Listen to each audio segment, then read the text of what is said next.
इस बात को विश्वास के साथ मानकर रखिए कि विधानसभा चुनाव परिणामों के बाद बिहार में एक बार फिर से मुख्यमंत्री नीतीश कुमार जी के नेतृत्व में हर बार से ज्यादा मजबूत सरकार विधानसभा में बनने जा रही है, इसमें कहीं कोई संदेह नहीं। पनोरमा ग्रुप, जो सोचता है वो करता है।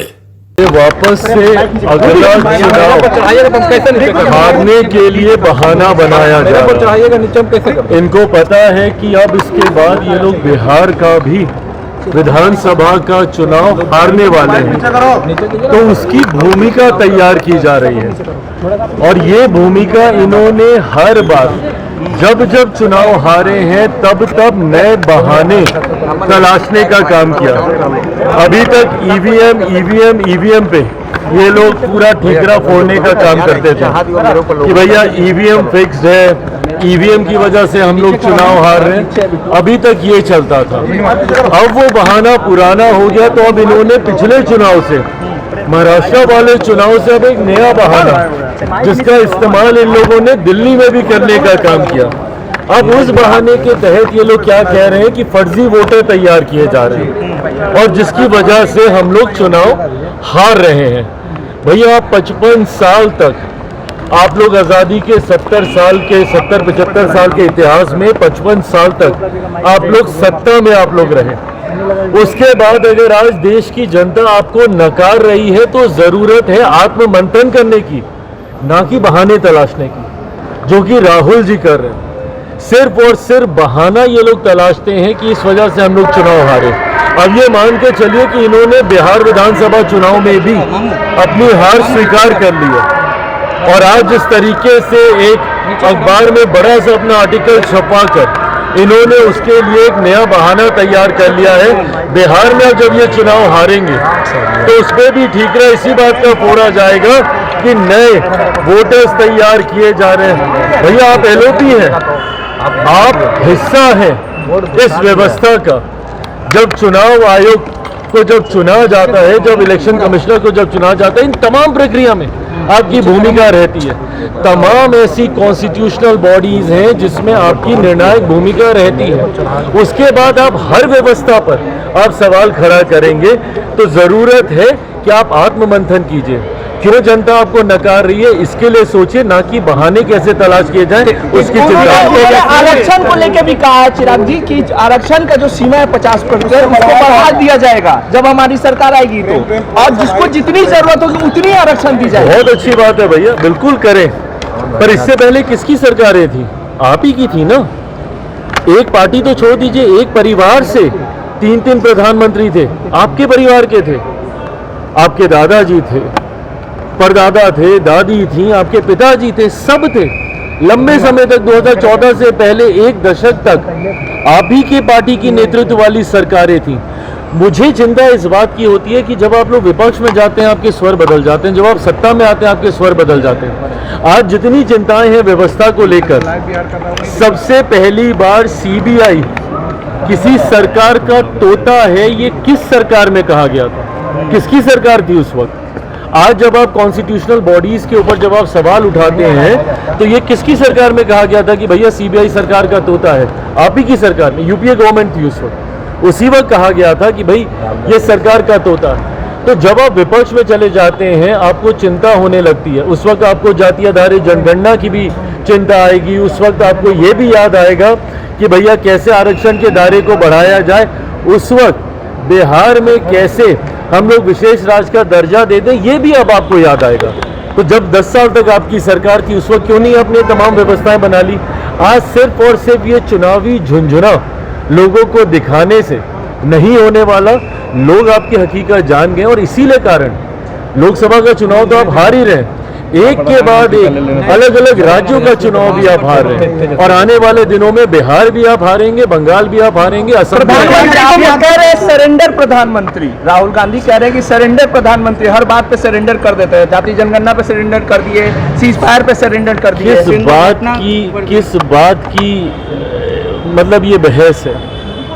देश के प्रधानमंत्री हैं वो, ऐसे में इस तरीके से उनके ऊपर निजी टिप्पणी करना, मैं कतई इसका पक्षधर नहीं रहा। आप नीतिगत विषय उठाइए ना, बोलिए जो जो आपको कहना है। बट इस तरीके से प्रधानमंत्री जी के नाम से एक तुकबंदी बनाते हुए, ये छोटी राजनीति है, इन सारी चीजों में नहीं पड़ना चाहिए। कर रहे हैं आपराधिक घटना को लेकर के, लगातार कह रहे हैं कि हर दिन रेप और बलात्कार और देखिए बढ़ती आपराधिक घटनाएं, क्राइम कैपिटल ऑफ इंडिया का टाइटल देके गए हैं बिहार। बढ़ती आपराधिक घटनाएं हम लोगों के लिए भी चिंता का विषय है। मैंने भी बिहार सरकार से, मुख्यमंत्री जी से इन तमाम विषयों को लेकर चिंता साझा करने का काम किया। संतोष इस बात का है कि जो अपराधी हैं पूरी तत्परता के साथ उनकी धरपकड़ कैसे हो, इस पर भी प्रशासन मुस्तैदी से कार्य कर रहा है। पर इन आपराधिक घटनाओं को नियंत्रित करने की जिम्मेदारी भी बिहार सरकार की है। ऐसे में जब विपक्ष सवाल उठाता है तो मैं उम्मीद उनसे ये करता हूं कि अगर बिहारियों के ऊपर अपराध होता है तो ये चिंता इस व्यवस्था से जुड़े हर व्यक्ति की होनी चाहिए, सत्ता पक्ष हो विपक्ष हो। कैसे हम लोग इसको नियंत्रित करें, मिलकर हम लोग को कार्य करने की जरूरत है। सरकार और प्रशासन, इस बात का मैं विश्वास जरूर दिलाऊंगा। देखिए, बिहार सरकार का मैं हिस्सा नहीं हूं, मेरा कोई विधायक नहीं है जो कि नीति पॉलिसी मेकिंग प्रणाली का हिस्सा हो, बट हाँ, बिहार सरकार का हम लोग समर्थन जरूर करते हैं। ऐसे में अगर ऐसी घटनाएं घटती हैं तो ये हमारे लिए भी उतनी बड़ी चिंता। आज मैं मुजफ्फरपुर भी जा रहा हूँ, 5-6 जिलों का समूह बनाकर हम लोग बड़ी सभाएं आयोजित कर रहे हैं, जिसमें पूर्णतः स्थानीय हमारी इकाई की इसमें अहम भूमिका रहेगी, हमारे संगठन की अहम भूमिका रहेगी। इस बार भी कैमूर, रोहतास, आरा, इन तमाम जिलों को, औरंगाबाद, इन जिलों को मिलाकर हम लोग ये बड़ा कार्यक्रम आरा में हम लोग करने जा रहे हैं। इसके बाद अलग अलग कई और 8-10 ऐसी ही बड़ी सभाएं होंगी। मैं कहां से विधानसभा का चुनाव लड़ूंगा नहीं लड़ूंगा, जैसा मैंने कहा, ये तमाम विषयों पर चर्चा चल रही है। अंतिम मोहर इस पर पार्लियामेंट्री बोर्ड की तरफ से ही लगेगी। पर जो लोग मेरे विधानसभा के चुनाव लड़ने को लेकर ये भ्रम फैला रहे हैं मेरे ही गठबंधन के भीतर, मैं पुनः इस बात को दोहराता हूं कि अगर मैं विधानसभा का चुनाव लड़ूंगा, उसके पीछे की सोच अपने पार्टी के स्ट्राइक रेट को मजबूत करना होगा, गठबंधन को मजबूती देना होगा। और ये पहली बार ऐसा नहीं है कि मैं ही कुछ ऐसा अनोखा प्रयोग करने जा रहा हूं।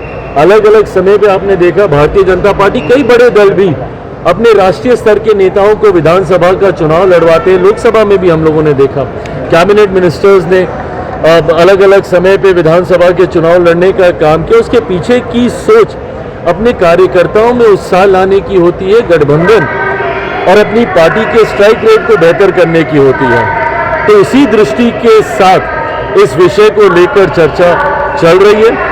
जो लोग गठबंधन के भीतर दरार डालने की सोच के साथ भ्रमित करते हैं कि भैया मैं आ रहा हूं और मेरी कुर्सी के ऊपर निगाह है, कतई ऐसा नहीं है। कुर्सी भी स्थिर है।